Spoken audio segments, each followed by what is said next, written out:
Climate change and the rising cost of transportation are forcing remote First Nations in the region to consider building all-season roads. Anishinaabe Asking Nation is holding a two-day summit in Thunder Bay this week to take a hard look at the issue. Lee Noonan has the details.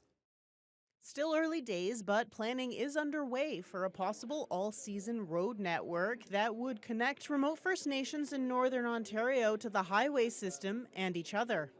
Nan Grand Chief Alvin Fiddler says climate change is driving remote First Nations to seriously consider the pros and cons of year-round road access.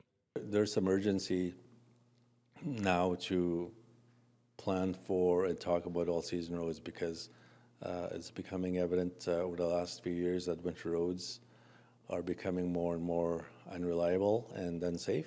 According to Nan, the winter road season has decreased from 77 days on average to as few as 28 days in some locations. Senior research engineer Marina Zhang says that over the past decade, winter temperatures have been warming a few degrees year to year. Winter roads need cold, need consistent cold, and need predictable cold.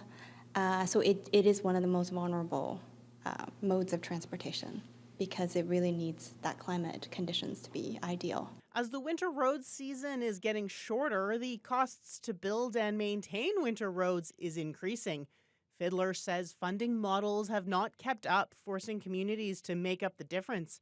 Meanwhile, costs for shipping and travel by air are also increasing.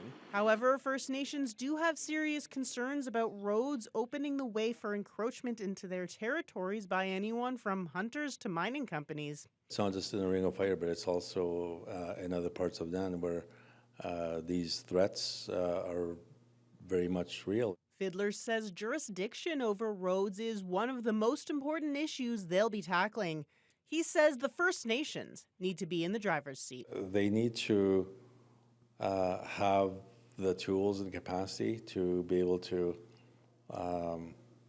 know who's coming into their territories and why they're there, and for them to be able to pass their own bylaws, to be able to pass their own laws, and that everyone needs to respect once those protocols are in place. The meetings will continue here through to end of day Thursday, and a report is being produced collecting the conclusions of the attendees here at the conference. Lee Noonan, TBT News.